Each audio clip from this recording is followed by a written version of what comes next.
अस्सलाम वालेकुम वरहमतुल्लाहि वबरकातुहू। जनाब, ये दार हल्द है जिसे सुंबल भी कहा जाता है और इसका जो असारा निकाला जाता है उसको रसूद कहते हैं। ठीक है, तो ये ताज़ा स्टॉक मैंने मंगवाया है हज़ारा डिवीज़न से, ज़िला मानसरा। वहाँ से ये मैंने सुंबल मंगवाया है। दार हल्द कहते हैं इसके असारे को, रसूद कहते हैं।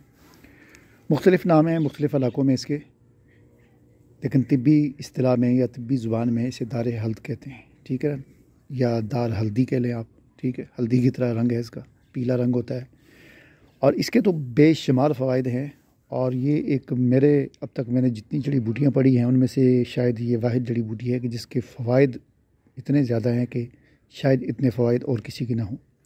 इसका सबसे बड़ा जो फ़ायदा है, जिसे जदीद साइंस भी तस्लीम करती है और जितनी भी तहकीकात हुई हैं, जदीद जो साइंसी तहकीकात जिन्हें कहते हैं, इंटरनेशनल लेवल पर पाकिस्तान में और आलमी सतह पर यूरोप में तमाम तहकीकात में ये बात साबित हुई है कि ये दार हल्द या सुंबल जो है ये कैंसर के लिए एक ज़बरदस्त किस्म की दवा है। ठीक है ना, ख़ास तौर पर कैंसर इब्तदाई स्टेज में हो या कैंसर ना हो, कैंसर के ख़तरात से बचने के लिए और कैंसर हो जाने के बाद भी कैंसर के इलाज में सबसे बड़ी और सबसे मुफीद चीज़ ये दार हल्द या सुंबल है। ठीक है,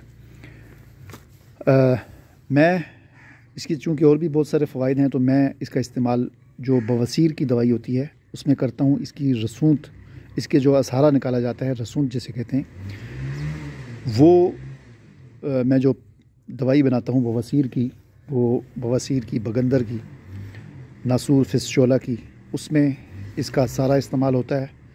ये मैंने उसके लिए मंगवाया है, बेचने के लिए नहीं है। अपनी थोड़ी सी मिकदार है, इसमें से इतनी ज़्यादा रसूद तो नहीं निकलेगी।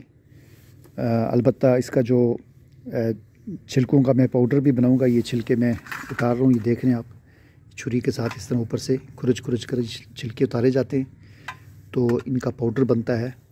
वो पाउडर भी इस्तेमाल होता है।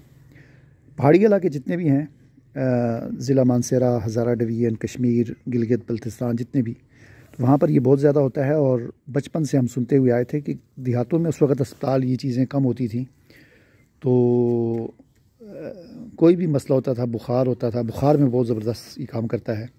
बुखार होता था या घर के अंदर किसी को कोई मसला होता था तो बूढ़े कहते थे कि सुंबल की एक जो है ना चुटकी फक्की मार लो। एक तली असल में हथेली वो कहते हैं हमारी ज़बान में, इनको ज़बान में तो कहते थे एक तली जो है ना वो मार लो, मतलब खा लो, तुम्हें ये मसला है। तो लोग खाते थे, खांसी भी ठीक हो जाती थी, बुखार भी उतर जाता था। और कई मसाइल होते हैं, जोड़ों के मसाइल, चोट लग जाती है इस किस्म के, कोई गिर जाता था, तो इस तरह के बेशुमार मसाइल में इसका इस्तेमाल होता था। और लोगों के पास यही एक चीज़ होती थी, उस वक़्त अस्पतालें नहीं होती थी, तो इससे बहुत सारी बीमारियों का इलाज किया जाता था। तो बहरहाल मैंने कहा चलें आपको दिखा दूँ कि ये एक ताज़ा स्टॉक मेरे पास आया है और इसका मैं अपनी ज़रूरत के लिए कुछ थोड़ा सा फक्की भी बनाऊंगा और बाकी जो आप लोगों के लिए जो बवासीर की, फिस्टोला की जो दवाई बनाई जाती है उसके लिए ये इसकी रसूद जो है वो निकालूंगा।